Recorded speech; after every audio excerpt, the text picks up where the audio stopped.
So you were working at Panama City Christian schools, and then what happened from there? Yeah, we really after Calvert College, after and then Panama City, we really felt missions. So from there, I still had GI Bill, so I took my master's in missions at Columbia Bible College in Columbia, South Carolina, which is now Columbia International University. And then from there, went to Panama City, and then from there went to Panama City. Detroit, right? From there we left after Panama City. I had my mission, and after that missions degree, we went to missionary internship.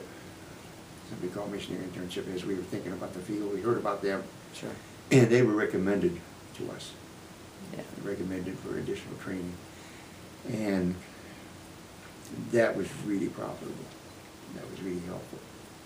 And then after, you're there, missionary internship for 1 year, is that correct? And then during that time I worked as a youth pastor at a Baptist church in Wallbake, Michigan, which was, because missionary internship was in Farmington, Michigan. Farmington, Michigan, okay. And then after missionary internship, you came in contact with a guy by the name of Dr. Ron Tottingham. I came in contact with Ron Tottingham, and through Great Plains Baptist College, they awarded me a Master of Divinity based on the missionary internship, which missionary internship billed themselves as a non-formal postgraduate educational experience. So what Great Plains Baptist College did was roll that into a Master of Divinity. Gotcha. So I already had 2 regular accredited masters. And then also Great Plains, for my PhD, was thesis only. And the thesis was developing the martial arts as a specialized ministry. And as far as I know, and this was around 1970 time frame, to my understanding, this was probably the first major writing. You could almost call it a handbook on martial arts ministry, because that's basically what it was. So I really think it was probably the first such research. And he used that as the dissertation. Used that as their handbook. And he used that as the dissertation for your PhD. That was my dissertation for the PhD. So after 2 earned masters and then the missionary internship, the 3 master's degrees, that a PhD by a thesis only is not unusual. Many schools can do that. So it was while you were at Bob Jones that you started the CBBA. Talk about why you felt you needed to start that. Okay, when I came back from Japan, one of the individuals that trained with me in Japan, he rotated back to the States a little earlier. It was Richard Blargen. Richard Blargen came back, and I don't remember all the details how he managed. Oh, it was simple. In Japan, he worked with an individual by the name of James Benko. Those 2 knew each other. Now, when James Benko came back to the States, he became the American. He received his master's rank in Hakaru Jiu-Jitsu while in Tokyo. So what Mr. Benko did was he started the HMAF American branch, Hakaru Martial Arts Federation. He eventually broke away from the Hanbo and changed it to Hakaru Jiu-Jitsu Federation. Okay.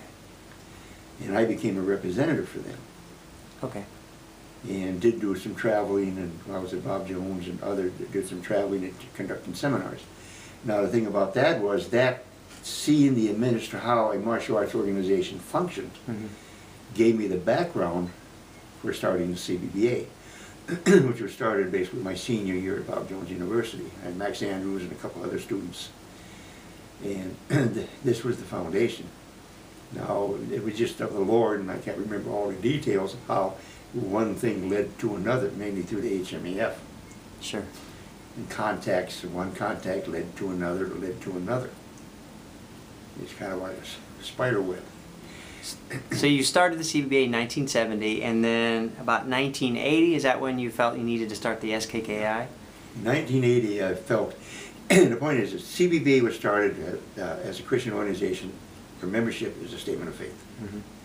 Now, in the meantime, I had so many people that weren't professing Christians come to me for what I was teaching, the Hakaru Jiu-Jitsu and the Shichibu Karate. And mainly the Hakaru Jiu-Jitsu, but which I eventually did develop into my own system. Mm-hmm. You know, that's another part of the story. Well, but anyway, let's talk about that. Let's talk about how you started your system and how kind of the Lord led your martial arts training. well, as I said, CBBA brought me so many people that so many were not Christians, so I felt I'd start a secular organization. Well, somehow, all the details, just things fell in place, and I felt led to start my own style. And I called it Nippon Shio-Krana-Ru. Shio-Krana means Japanese, 4 directions. It means either circle of readiness or 4 directions of defense, or 4 directions of emptiness. Mm-hmm. We have to empty ourselves of our own pride and several things in the martial arts. So the Shio-Krana began to develop. So I started the SKKI for people that weren't professing Christians. Mm-hmm. We could still work with them, be around and fellowship with them. They come to cover everything, but we really can't, in good conscience, recognize them as born-again Christians. Mm-hmm. Now, this is one reason, and I will share this. One of my students, and one of my best students, I love him like a brother. He's a great guy. He'll be a comfort. He's a Mormon.